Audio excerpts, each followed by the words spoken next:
Uh, Thank you for joining us for this program of the Paterson Museum Foundation. I'm Giacomo DeStefano, the director of the museum. And, the Paterson Museum Foundation has been our nonprofit partner, very important part for our future of the museum. The foundation works with us on a number of projects, including this lecture series that we're delivering during this Zoom platform. But of course, their primary mission is to raise funds to help support the museum's mission. So at any time you feel the need to donate, which I know you want to, so you can see more of these programs, I would ask you to check out the the link in the chat box. As for questions and answers, which are more than welcome towards the end of the program, I'd ask that you put them in the Q&A section. Now, before I introduce our guest speaker, what I want to do is introduce our current curator. And I only say current curator because this is sort of a homecoming for Bruce Balistrieri, our curator of 30 years. But I'm going to ask Heather if you could tell us a little about the current John Holland exhibit, one of the permanent exhibits at the Paterson Museum. Sure. Hi, everyone. I'm Heather Garside. I am the curator here at the museum. We've been doing a lot of work recently on our permanent exhibits, of which the Holland exhibit is one of them.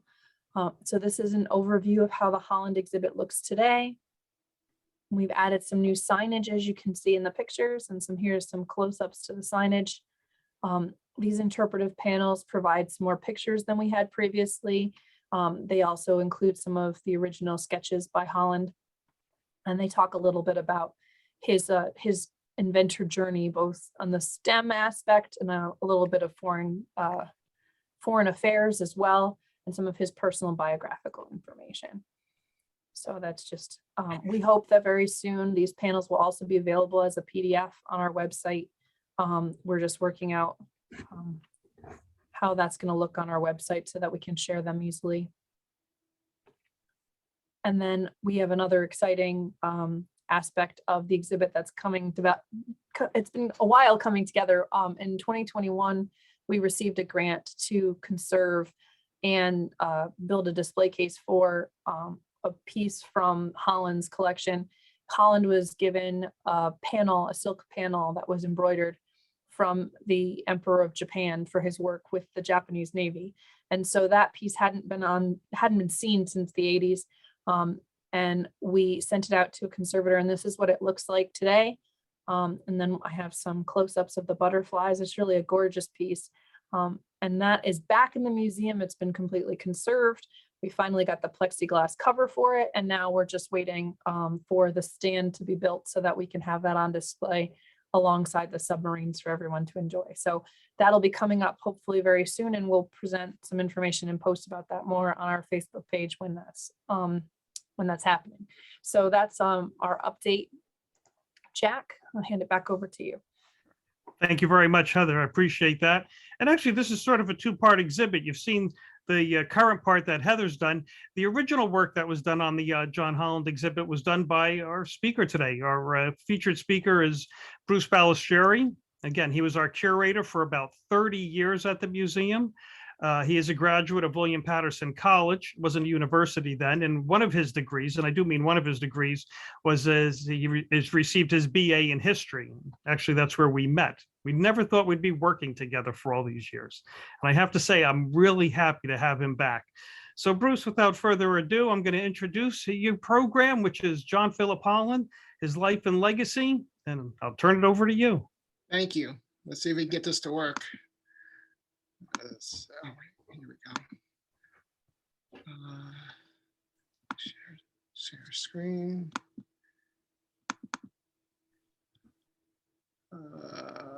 Play.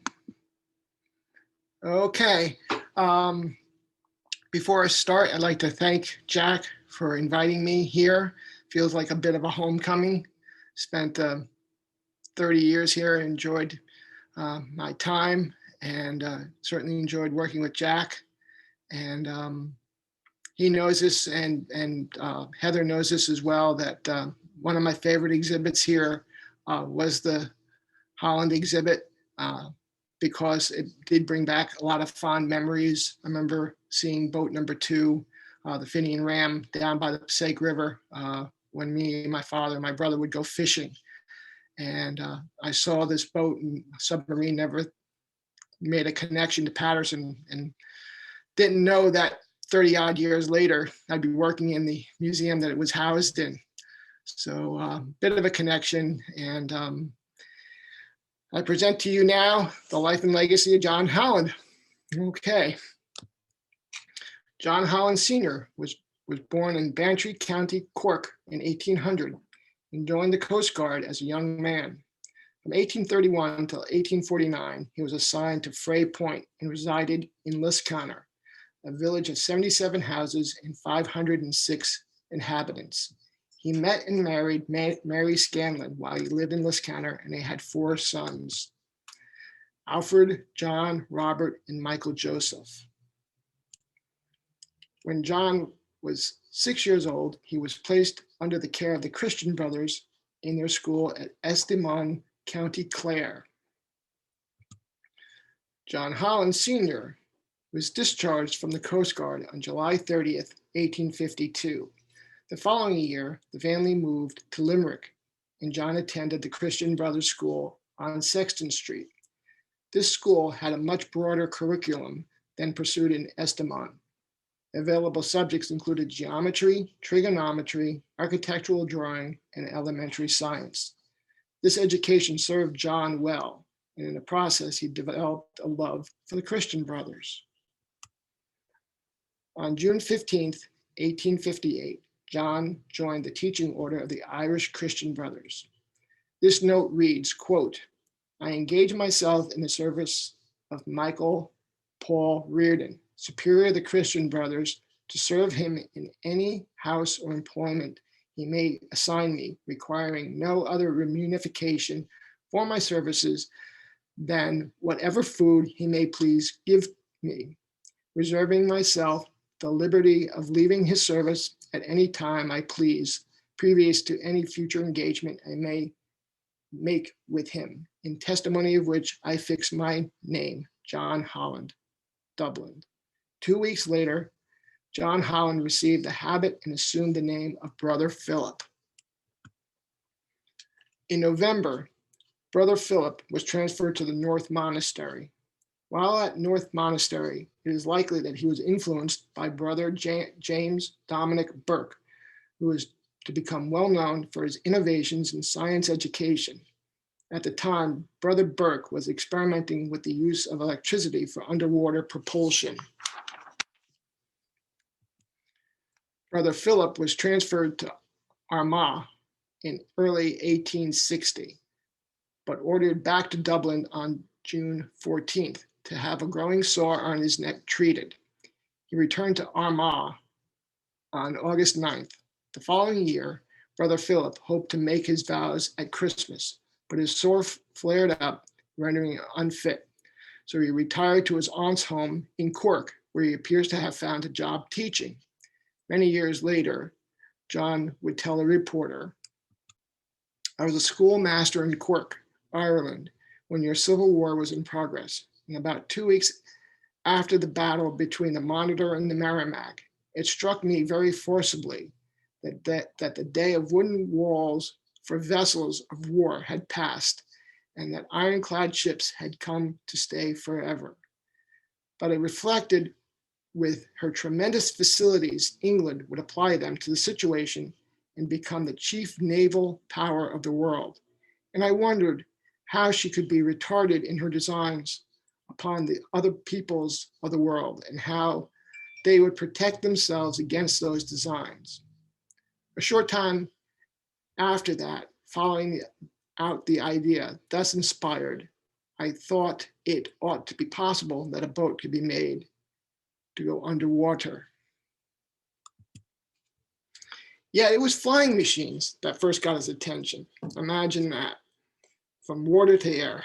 Holland designed his first flying machine in 1863. Like virtually every other inventor dabbling in flying machines at that time, he had no idea of the principles of flight. However, that would change. Submarines and flying machines were becoming a distraction, and his superiors took notice. In 1865, Holland was transferred to Drogheda, County loud. It appeared that he made a genuine effort to improve his teaching methods and put his heart and soul into teaching, singing using the tonic sol fa, or movable do re mi method. But the improvements appeared to have been short-lived. We read the scrutiny book for 1868. Brother Philip should be admonished on the inefficiency of his school and the very reduced attendance of children compared to its condition under his care in former years. The causes appear to be his occupying his mind with things quite foreign to his obligations, such as inventions and improvements in mechanical arts, etc.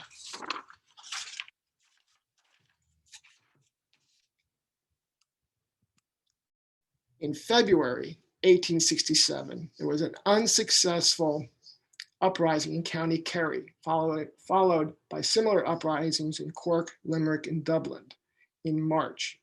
John's youngest brother, Michael, may have been involved because he fled to the United States that year. In 1869, he joined the Fenian Brotherhood. 1870, Brother Philip's health deteriorated again and was forced to take another break from his teaching duties.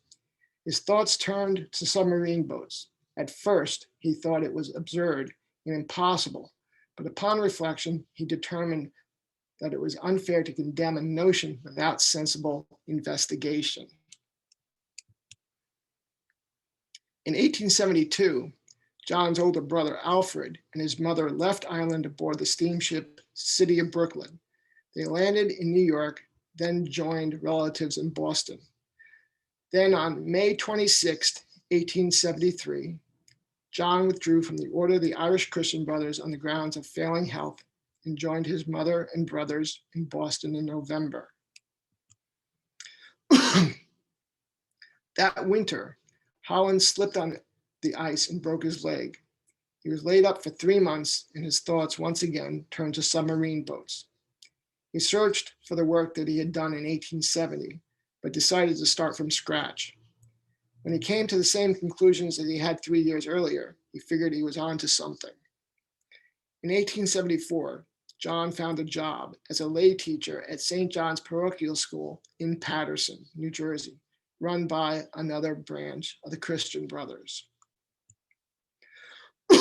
Excuse me.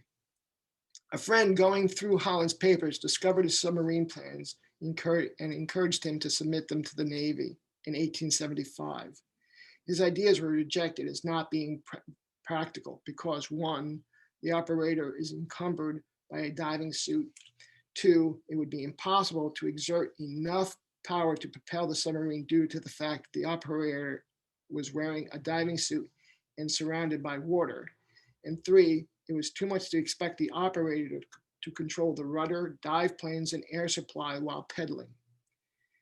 He was advised that it was an uphill battle to induce the Navy to make any experiment in this direction. So he gave up on the idea of interesting the US Navy in his submarine designs. The following year, Holland was introduced to the Fenians. The initial introduction may have been made by his brother, Michael. The introduction to Jerome Collins by Jeremiah or Donovan Rossa was followed by a meeting with John Devoy and John Breslin at a reception for the Fenians rescued at the Australia known as Kappa affair. During the reception, Holland convinced Devoy and Breslin they needed to defeat the British fleet if Ireland was ever going to be free. And the best way to do this was to use the money in their skirmishing fund to fund the construction of a submarine torpedo boat. The trustees of the skirmishing fund appointed John Breslin to evaluate Holland's submarine proposal and ultimately agreed to appropriate $6,000. That in today's money would be approximately $174,440.80 for the construction of Holland's first submarine in June of 1877. $5,000 or $145,370.60 would be used for the building of the boat, and $1,000, or $29,074.13 in today's money, would be for Breslin for the overseeing of the operation. The Holland I, excuse me, was built at the Albany Street Iron Works in New York, then moved to Todd and Rafferty's shop in Paterson, New Jersey, where the finishing touches were done. The tiny submarine was launched in Paterson on May 22nd, 1878, subsequently sinking to the bottom of the Passaic River. After several days drying out and several more in preparation, the Holland I was ready.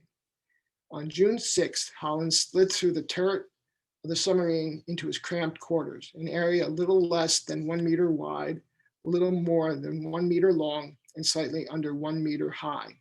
Holland then proceeded to reach a depth of 12 feet and traveled 300 yards. The Holland I was 14 feet, 6 inches long and 3 feet wide. It was originally designed to be pedaled, but Breslin insisted on an engine.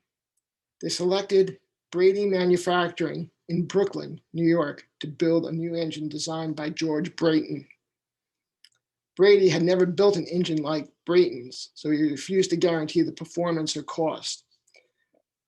When the engine failed to perform, the backers attempted to have Brayton fix it, but the space in the boat was so tight that Brayton refused. With nowhere else to turn, Holland took a closer look at the engine.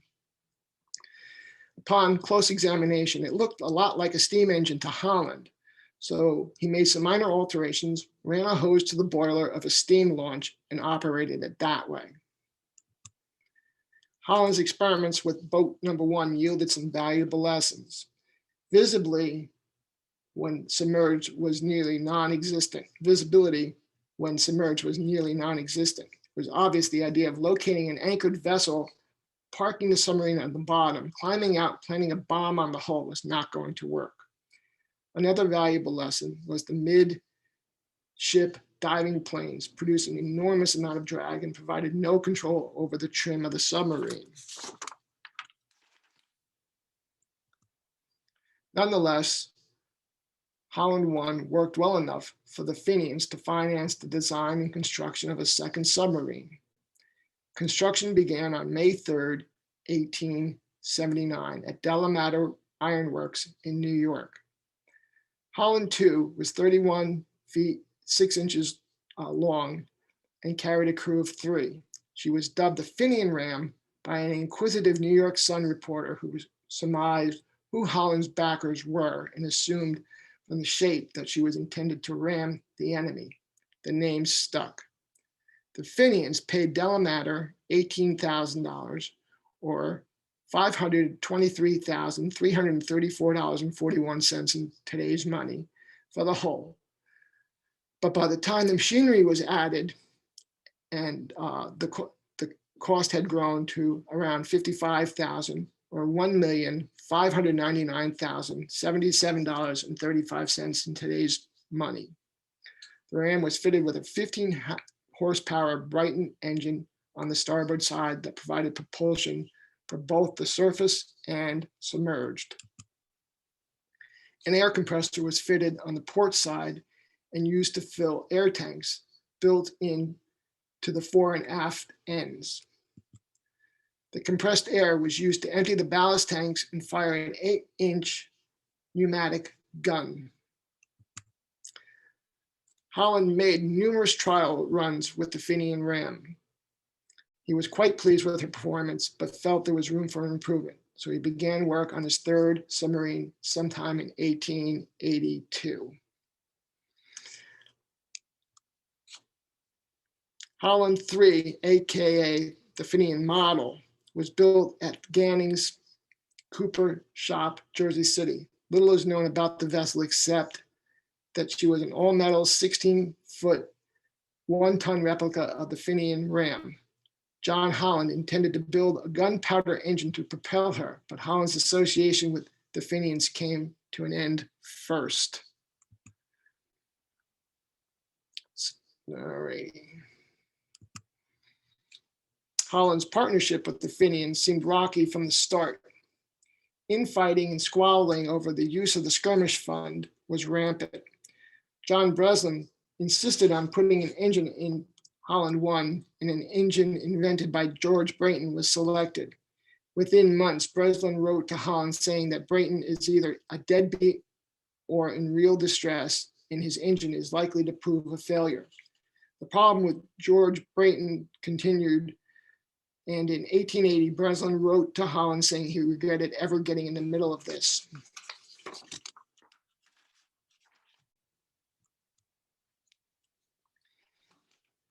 In June of 1881, bills started getting unpaid, and Breslin encouraged Holland to sell his half of the Fenian ram. Problems came to a head in 1883 when Breslin and a few fellow Fenians took the Fenian ram and the Holland III in the dead of night.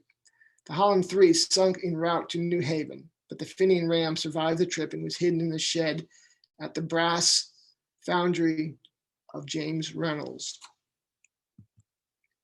Holland was furious. You'd be furious too if somebody took your invention.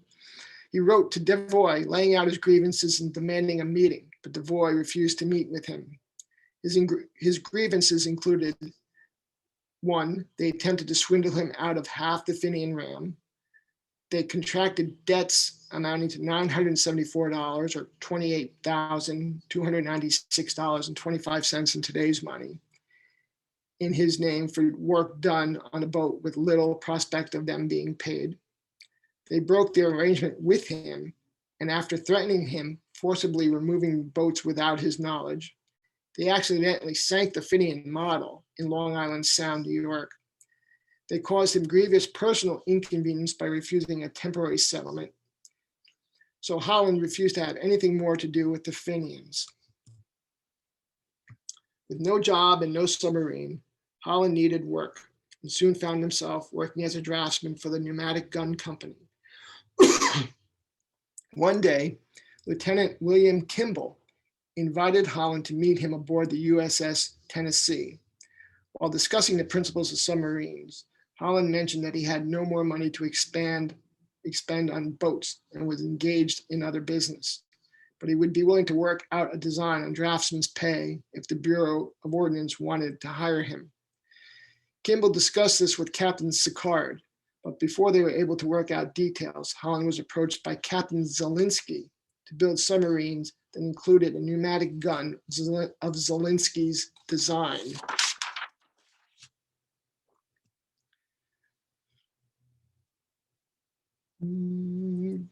There are reports that the submarine had been raised. Here we go. I went ahead of myself. Zelinsky and his friends formed the Nautilus Submarine Boat Company to finance the new venture. But money was tight and the new design reflected this. The Zelinsky boat was built in 1885 on the grounds of Fort Lafayette, where Captain Zelinsky was stationed. It was 50 feet long and 8 feet in diameter with a wooden hull. The submarine was damaged when it was launched and sank in 10 feet of water. There are reports that the submarine had been raised and was undergoing repairs in November, and that an 8-inch pneumatic gun would be installed the following week.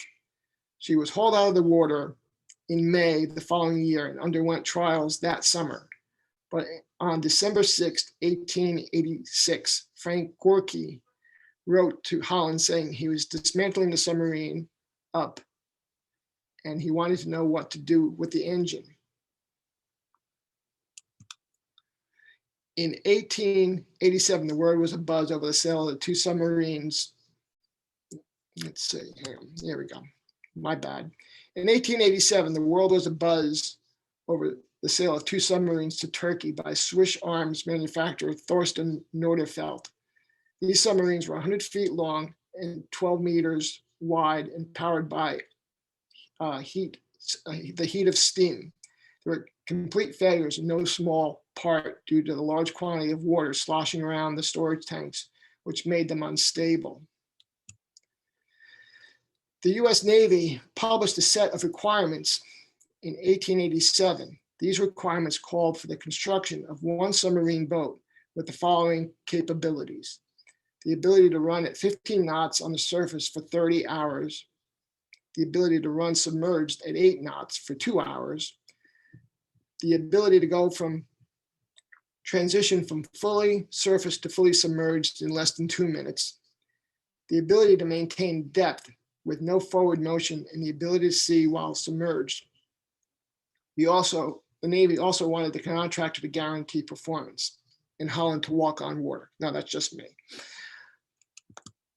Both Holland and Nordenfeldt teamed with Cramps Shipbuilding to build their design, but Cramps was unwilling to guarantee the performance, so both bids were rejected. The Navy tried again in 1889. This time, Holland teamed with Columbia Iron Works in Philadelphia. There were 3 bidders this time: George Baker of Iowa, M.P. Hayes of Virginia, and Columbia Iron Works, with a design by John Holland. The board, which included William Kimball, selected the Holland design, but no contract was forthcoming.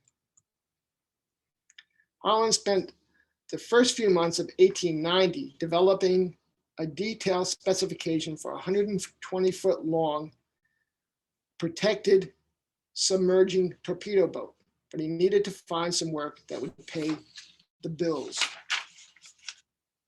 Holland considered going back to teaching, but his friend Charles Morris, now the president of the Morris and Cummings Dredging Company, hired Holland as a draftsman.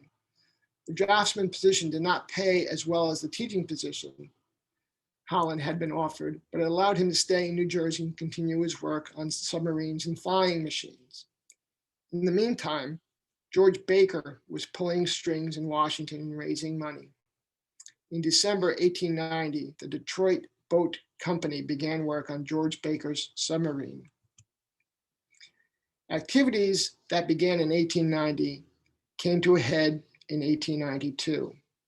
In April, Holland received a patent for his submergible torpedo boat. In June, Commodore Folger directed W. Scott Sims to make experiments with George Baker's submarine. And in November, John Holland won second prize in a contest sponsored by Cosmopolitan magazine for an article on aerial navigation. The Navy sent someone to observe the trials of the Baker submarine, which maneuvered using propellers mounted on the sides of the submarine, but took no other action.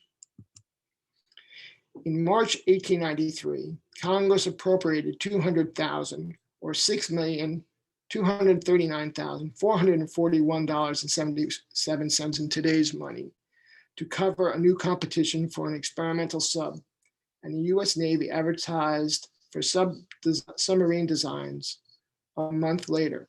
Simon Lake, George Baker, and Holland, and seven others submitted designs, but the Secretary of the Navy diverted the funds to pay for surface torpedo boats. This time, there was one significant difference. Holland was not alone. Holland, along with E.B. Frost, had formed the Holland Torpedo Boat Company with Cave Neville's President E.B. Frost and Treasurer Charles Cressy as their legal counsel. When the funds were diverted, Frost, Cressy swung into action. Holland completed his plans for a submergible torpedo boat in January of 1894. A month later, he learned that the Secretary of the Navy had appointed a board to examine his plans. In April, the Holland Torpedo Boat Company ratcheted up the political pressure when the father of E.B. Frost delivered a letter from the former Secretary of the Navy, W.C. Whitney, to Senator Gorman, advising him not to abandon submarines. Finally, in December of 1894, Secretary of the Navy, Herbert, gave the orders to prepare a contract with the Holland Torpedo Boat Company. A contract for $150,000, or $4,679,581.33 in today's money, was awarded on March 13th, 1895, and construction began on the Columbia Iron Works in Baltimore, Maryland on June 23rd. Unfortunately, there was little that Holland and the Navy engineers could agree on. Holland wanted to use a gasoline engine, but the Navy would not allow it. The only way to make 15 knots on the surface was to use steam, so steam was installed. The Navy did not insulate the boilers on their surface ships, so the boilers on board the Plunger had no insulation. Holland wanted to control the depth with a horizontal rudder, but the Navy insisted that the submarine be capable of maintaining depth with no headway. So downhaul screws were installed. Holland wanted a single propeller on the submarine's axis, but the Navy insisted on 2 twin screws, so there were 3 installed. Holland wanted a single torpedo tube. The Navy insisted on 2. Lieutenant Commander William Kimball explained the events of 1896 as follows, quote, "It became apparent that the government submarine boat at Baltimore would be delayed, and it became plain to me that many of the devices in that boat which had been put in her by the direction of the department were faulty, especially her armaments," end of quote. Kimball advised the company that if they could bear the expense, it would be well if they were to build a boat themselves that would illustrate clearly Mr. Holland's principles, as the Baltimore boat could not. This action was decided upon, and the boat was taken in hand in early 1897. The Holland VI was built at the Lewis Nixon Crescent shipyards in Elizabethport, New Jersey, and the company hired Charles Morris to keep an eye on her. When launched, the New York Times reported, quote, "The Holland VI, the little cigar-shaped vessel owned by her inventor, which may or may not play an important part in the navies of the world in the years to come, was launched from the Lewis Nixon's shipyards this morning," end of quote. Whereas the New York Herald reported, quote, "The Holland Submarine Terror, the newest wonder of naval science, which dives and swims underwater and noiselessly and unseen creeps upon under enemy's side, hurling into thunderbolts of dynamite from its torpedo guns," end of quote. The truth lies in between. Now I have movies here, but they're not really movies, so I'm just going to go and talk about this particular scene. Holland VI was 50 feet 9 inches long and 10 feet 3 inches in diameter. The outside of the boat was smooth, only with minimal amount of superstructure. The maximum diameter was well forward of the center of the vessel, creating an airfoil shape. A full 7 years before the Wright brothers flew. The masts shown here were not part of the original design, but were added by the Navy's request, so that observers on the tug would know where the submarine was at all times. The Holland VI primary weapon was the Whitehead automobile torpedo. Yes, I said automobile torpedo. Robert Whitehead built his first self-propelled torpedo in 1866, but it was not until 1894 the US Navy began to deploy torpedoes to the fleet.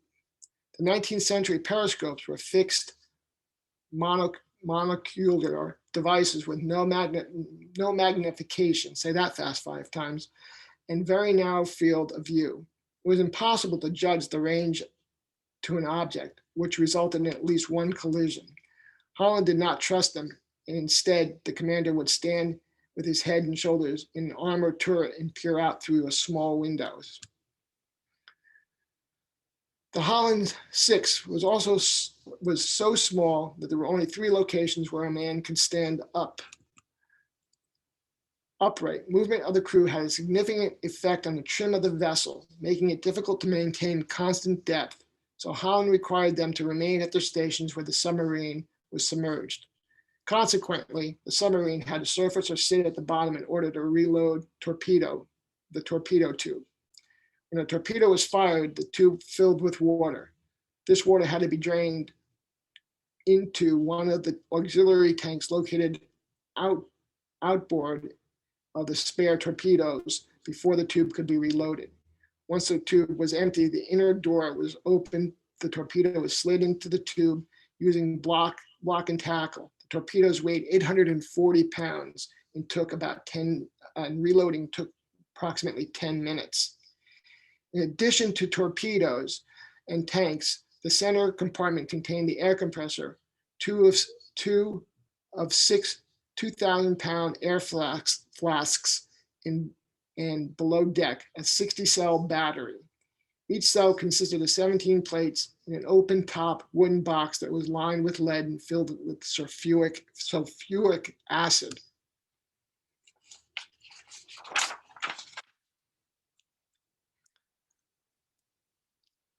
The Holland motor, the auxiliary motor, which was powered by the bile pump and air compressor, was at the forward end of the engine room. The gasoline engine reduction gears, electric motors, clutches, thrust bearing and shaft seals were located on the aft of the auxiliary machinery. All right, the Holland VI incorporated all the features that would define the submarines for the next 100 years, except for the periscope, which was not invented until 1901. The Holland VI submerged by filling her main ballast tanks completely, bringing the submarine to a state of near neutral buoyancy. Forward and aft trim tanks were used to balance the submarine by shifting the center of gravity forward or aft until the boat was level. Auxiliary ballast tanks were located in the central compartment and were used to compensate for variable loads, such as food, fuel, and weapons. Once neutral buoyant and balanced, the Holland VI could change depth rapidly and safely with a small up or down angle of the stern planes.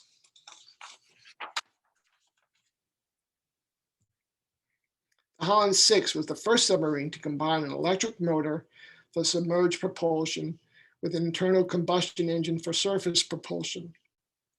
The motor and engine were connected to the intermediate shaft using clutches and the intermediate shaft was connected to the propeller shaft with another clutch. This arrangement allowed the propulsion plant to operate in 3 distinct modes. First, the electric motor connected to the propeller for submerged propulsion. Second, by opening the motor clutch, starting the gasoline engine, then closing the friction clutch, the engine could be used to drive the propeller when the submarine was on the surface. The third mode was the first for submarines. By disconnecting the propeller and connecting the electrical motor and the gas engine to the immediate shaft, the engine could drive the electric motor as a generator to recharge the batteries. Unfortunately, the engine was not powerful enough to drive the propeller and the generator at the same time. The Holland VI main weapon system would be the torpedo, but a gun was also provided. This gun fired a 3-foot-long, 220-pound projectile using 2,000 pounds of compressed air. A rack was fitted to hold the additional projectiles, but by 1900, the Navy had lost interest in dynamite guns and a rack was never installed. Nonetheless, a gun of one sort or another would remain important weapons system for submarines for the years to come. The summer and fall of 1898 were spent perfecting the boat, gaining experience and otherwise preparing for the official Navy trials, which took place on November 4th. The trials went well, but most of the naval officers were not convinced. Their primary complaint was that steering and depth control were erratic. The naval officers attributed this to a lack of experience on the part of her commander, Frank Cable, who had taken over from Holland at the end of June. But Cable attributed the problem to the fact that the dive planes and rudders were placed ahead of the propeller. Money was running out. The company needed to make a sale, but the boat needed some modifications. Enter Isaac Rice.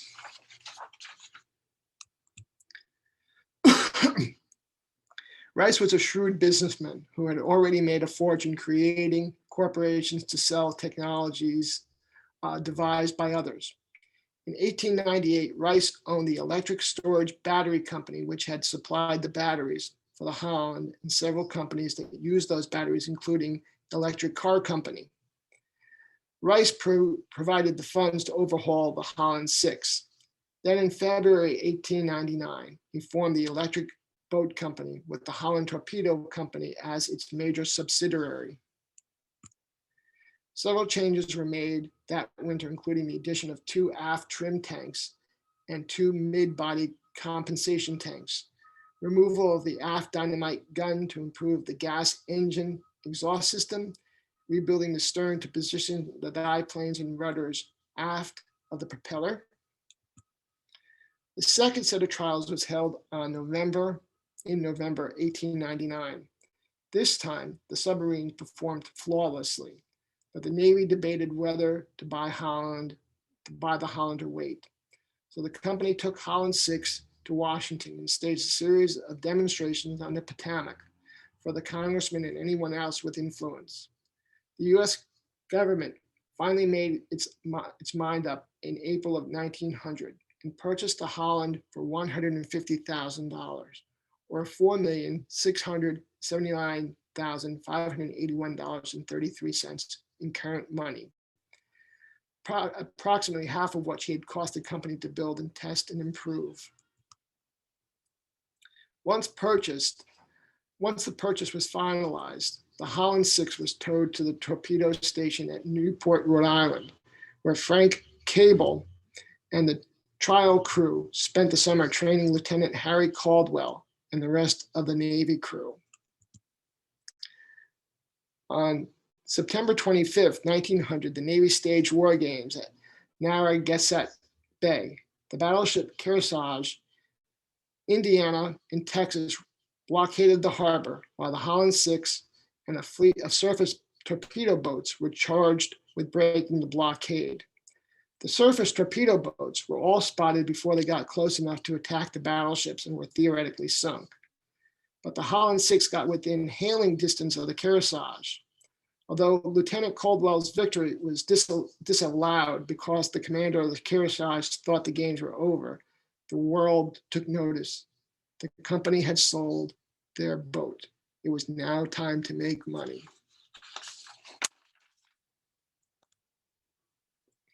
In late 1899, the company began work on an improved submarine known as the Type 7. Type 7 was 63 feet 4 inches long, 11 feet 9 inches in diameter. The 50 horsepower 2-cylinder engine of the Holland was replaced by a 160 horsepower 4-cylinder engine that was powerful enough to allow charging the battery while underway on the surface.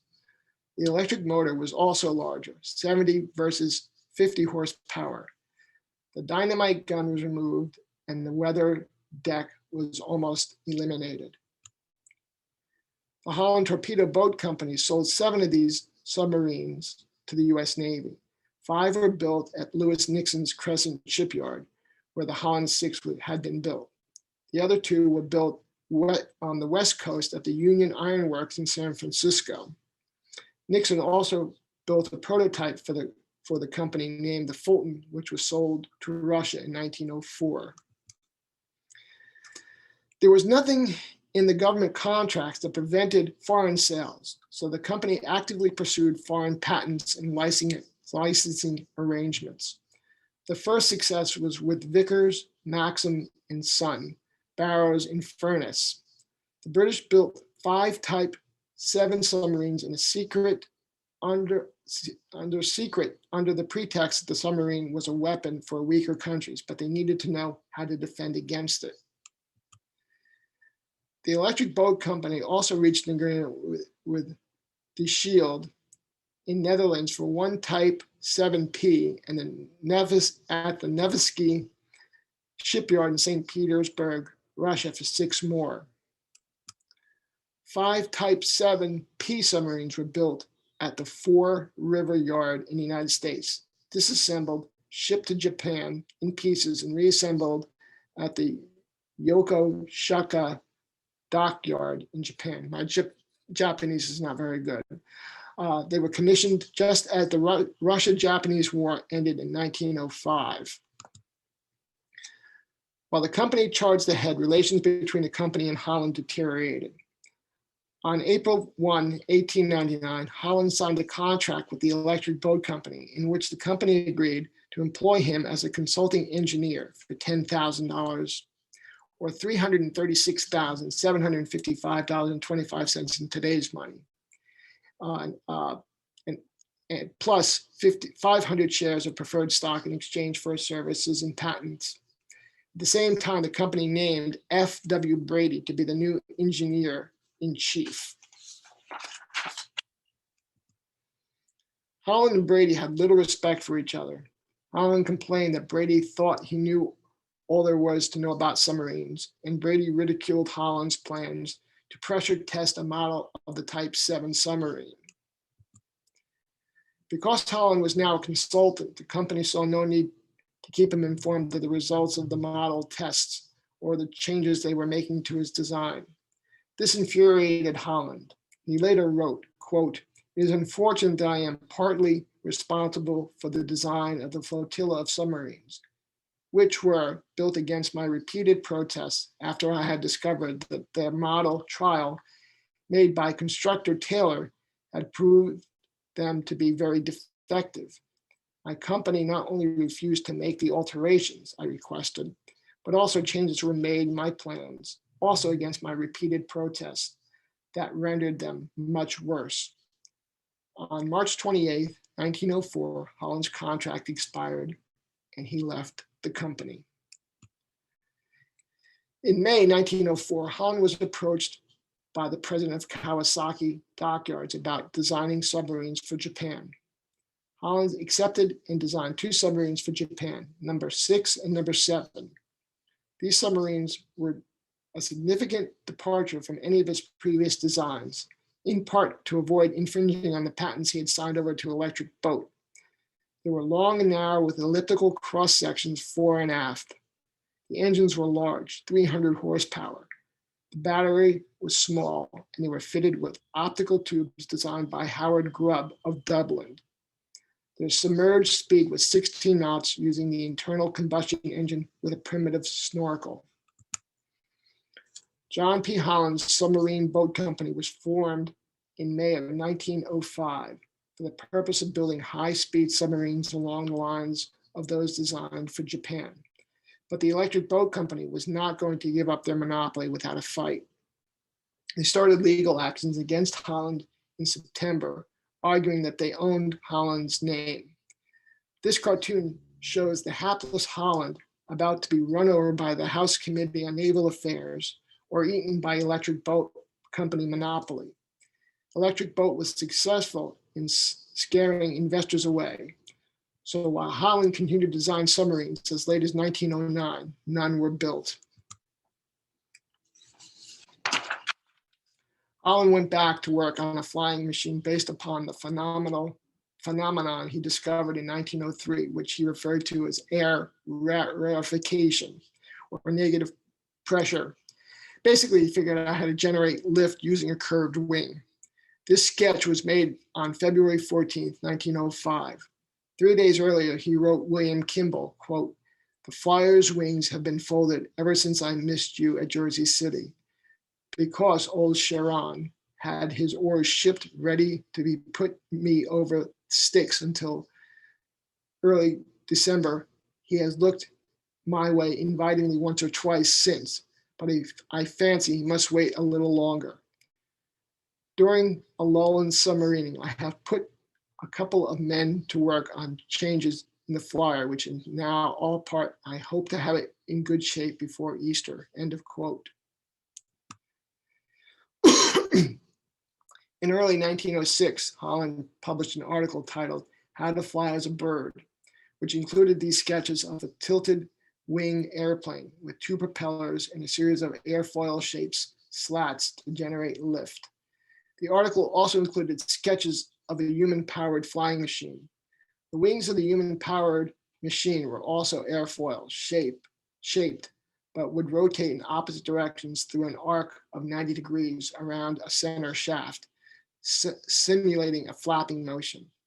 Later that year, he reported that he had a flying machine ready to go. And in June of 1907, he had 2 flying machines, one human-powered and one with an engine nearly ready to test, but he got sick. He'd already come down with rheumatism, but later learned he had suffered a stroke and paralysis. Although both were mild, they completely disabled him. It wasn't until May of 1908 he was finally able to walk again. In July 1909, he reported to Kimball that the levitator promises to lift more and pull more, so he hung up the body of his wing machine to the roof of the barn until he could take it back down to East Orange. He reported that he thought he had solved the vibration problem, but a month later he wrote that when the speed was increased, violent vibrations caused the engine to miss and threatened to shake everything to pieces. Holland became ill again in January 1910. In March, he was diagnosed as having blood poisoning. In July, doctors changed his prescription and Holland wrote that his head was clear for the first time in 3 years. But it wasn't until November 1910 that he felt well enough to start on some sketches of his notion of a spiral levitator wings like sustainers. A year later, he was ill again. Holland died of pneumonia on August 12, 1914, at his home in Newark, New Jersey.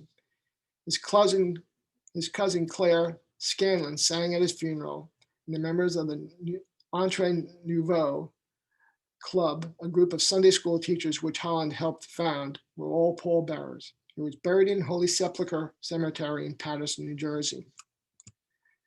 Holland and his wife, Margaret Foley, had 7 children.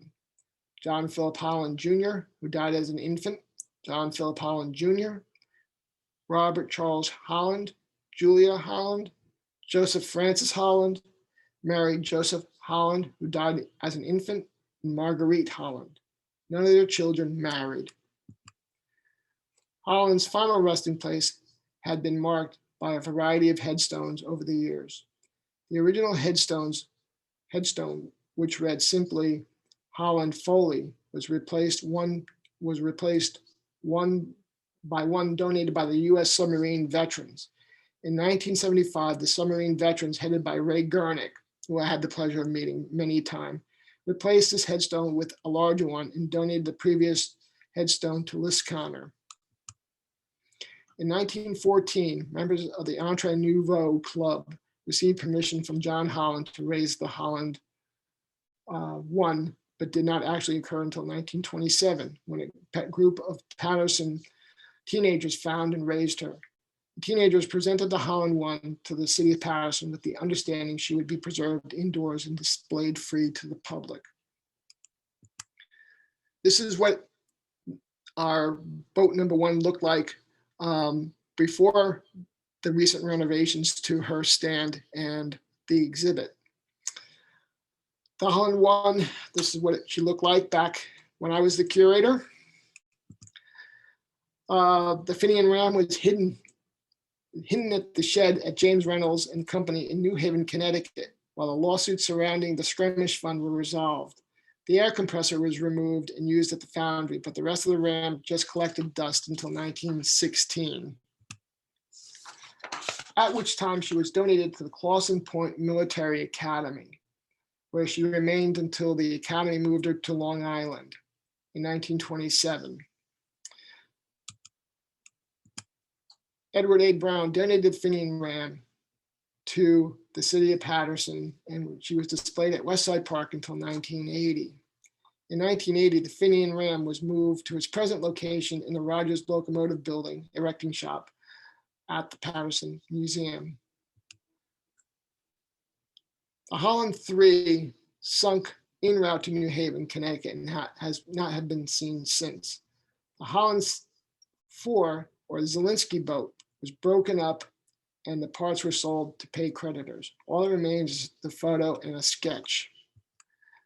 The Electric Boat Company reimbursed the U.S. Navy for all its money it received for the plunger and sent the submarine to Triggs Iron Works in Richmond, Virginia, with the intent of removing the steam engines and replacing them with a diesel engine. Negotiations with the diesel company broke down and the plunger was towed to the company facility on Long Island, where she sat for many years. There are many reports the plunger was used as target and sunk shortly after this photo was taken of her in 1920. The whereabouts are unknown. All right, I think there we go. Let's see. All right. From 1900 to 1905, the USS Holland spent her summers at the Torpedo Station in Newport, Rhode Island, and winters at the U.S. Naval Academy in Annapolis, Maryland. An examination of the ship's logs indicate the maintenance was ongoing activity. When not being maintained, the crew drilled over and over, practicing attacks, firing dummy torpedoes, and revising tactics. While in Annapolis, small groups of cadets were treated to a run, complete with firing a dummy torpedo. By 1905, the batteries of the Holland needed to be replaced. USS Holland was sent to Norfolk, Virginia, where the batteries were removed and the little submarine was hauled out of the water, but the batteries were never replaced. By 1910, she was considered obsolete, and the Navy struck her from the list of active naval vessels. She was sold for scrap in 1913. The USS Holland was moved to Pier G in Port Richmond in June of 1915, where she was lifted out of the Delaware River and placed on a flat car for movement to the Hittner scrapyard. Henry A. Hittner and Sons subsequently removed 38,860 pounds of material from the Holland, USS Holland, leaving just a shell. In early 1916, the USS Holland was moved to the Philadelphia Commercial Museum for the Today and Tomorrow exposition. Later that year, the hull was sold to Peter and Austin Gibbons, who moved her to New York. On May 25th, 1917, the USS Holland was lifted off a scow in the Harlem River at East 125th Street, New York, en route to the New York International Exposition in the Bronx. The exposition opened in 1918 at the West Farm Park in Bronx, New York, with the USS Holland as the main and only exhibition. The exposition did not live up to its name and soon collapsed. The park was renamed Starlight Park, with the USS Holland and the merry-go-round as the permanent attractions. The park, Starlight Park, was sold in 1930, and the USS Holland headed for the scrapyard again. This time, there would be no reprieve. Most of the Type 7 boats built for the United States, Britain, Japan, Russia, and the Netherlands were scrapped, but at least two sunk en route to the scrapyard. One of these, the British No. 1, was raised in 1980. The British submarine No. 1 is currently on display at the Royal Navy Museum in Gooseport, England. The only other piece of Holland submarine that has been preserved is the turret of the Dutch 01, which is on display at the submarine base in Den Helder. Last but certainly not least, the newest monument to the inventor of the modern submarine is this bronze casting in Liscannor. Well, that is my presentation. Thank you for being here with me, and I hope you enjoyed it. Thank you very much.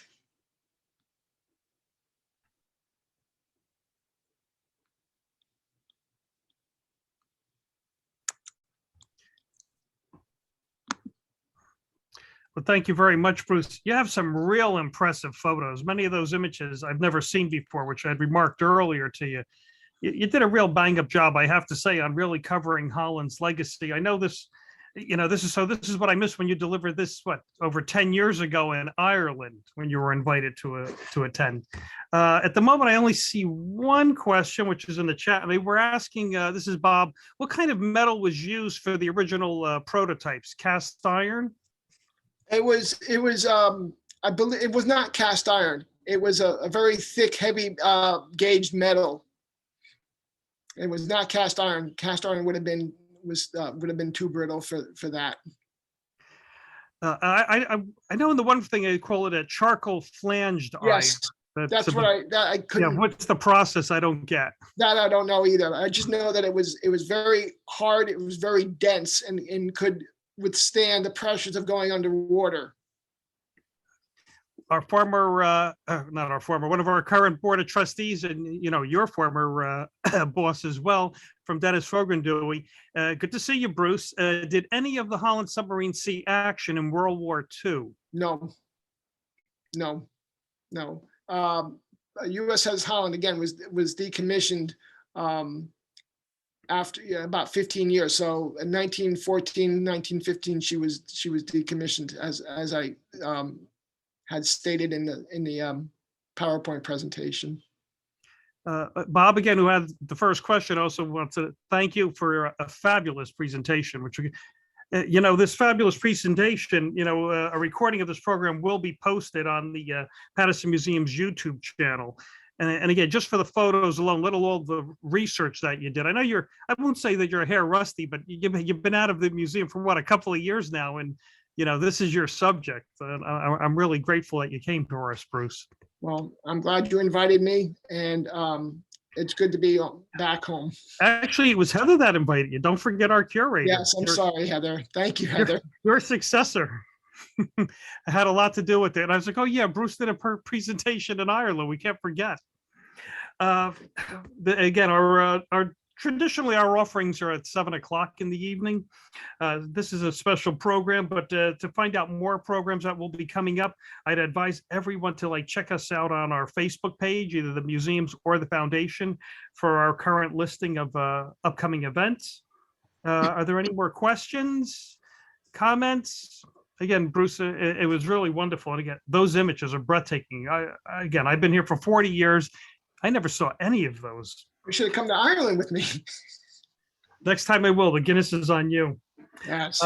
Again, I hope everyone enjoyed the program. And if you did, this is also a fundraising event for us. Don't ever hesitate to check out the Paterson Museum Foundation.org as well. And I hope to see you all soon. Thank you. Thank you, Bruce. Wonderful. Thank you, Heather, and thank you, Jack.